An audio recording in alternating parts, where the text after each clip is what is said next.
Why do English learners give up so easily?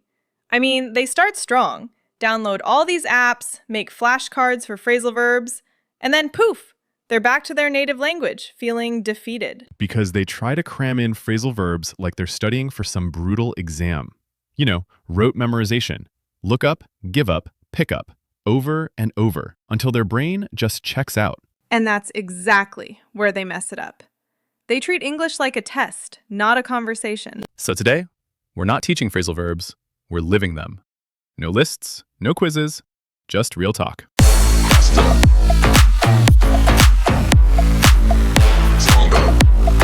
Be honest with me, George. How many phrasal verbs do you know but never actually use in real life?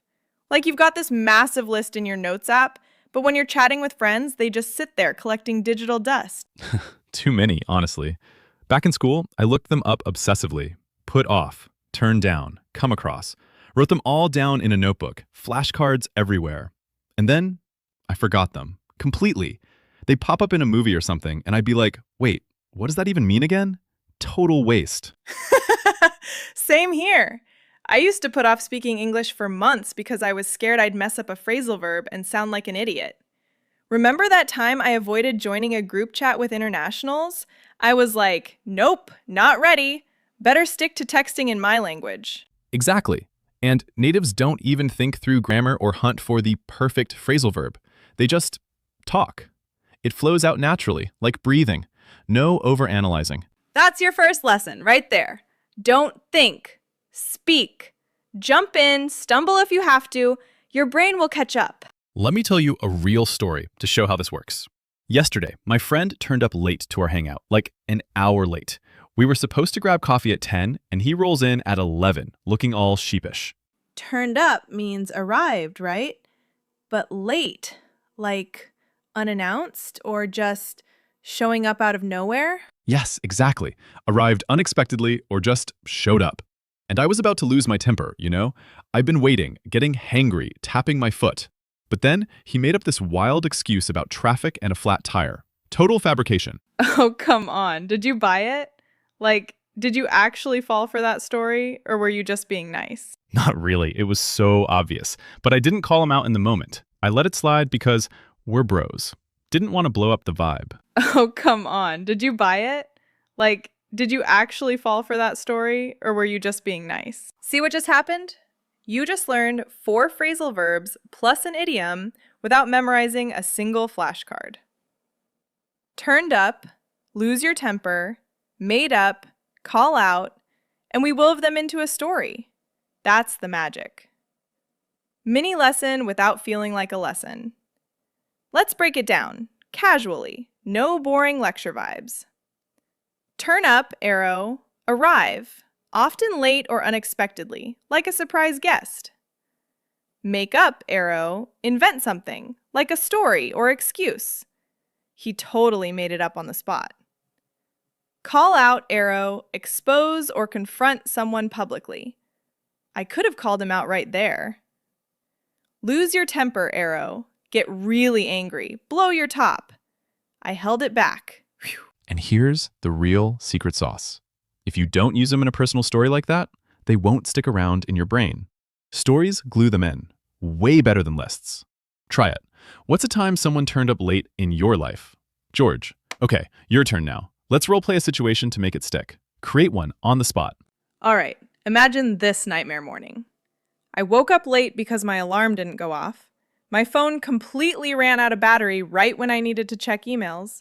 And then I rush into work and my boss straight up blew up at me in front of everyone, yelling about deadlines. And here's the real secret sauce. If you don't use them in a personal story like that, they won't stick around in your brain. Stories glue them in, way better than lists. Try it. What's a time someone turned up late in your life? Okay, your turn now. Let's role-play a situation to make it stick. Create one on the spot. I was like, boss, I swear I'll sort it out right now. Please don't fire me. It won't happen again. And guess what?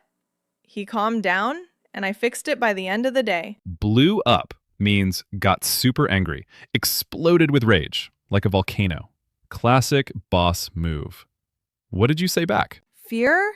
That nagging worry they'll sound dumb? Boom. See? That's real English, not textbook stuff like the cat sat on the mat. You just dropped woke up, ran out of, blew up, and sorted out naturally. Now you try in the comments. What's your chaotic morning story? You know what really holds people back from speaking like this? Totally, and they think one tiny mistake will ruin everything. Doors closing on jobs, friends, opportunities. It's paralyzing. Spot on. They feel like they're walking on eggshells while speaking. One wrong phrasal verb and the whole conversation shatters. Like, oh no, did I say give up wrong? Everyone's judging me now. If you wait to be perfect, you will miss the bus completely. Opportunities zoom by while you're still practicing in the mirror. Let's throw some quick ones at you, rapid fire style, straight from daily life. But trust me, friend, mistakes are part of the game. Natives mess up all the time. I once said pick off instead of pick up in a meeting. Crickets. Laughed it off, kept going. Nice! My turn. Let's catch up this weekend. I miss our chats. I can't deal with negative people anymore. They drain my energy. Stop overthinking. Just go for it. Book that trip. I'll start. I need to cut down on sugar. Too many sweets lately, or I'll feel awful. Don't give in to fear. Push through that workout. She pulled through a tough phase after losing her job. Came back stronger. Hit us with it. Bonus. He brushed off the criticism and kept going. Here's a hard truth that'll free you. Preach.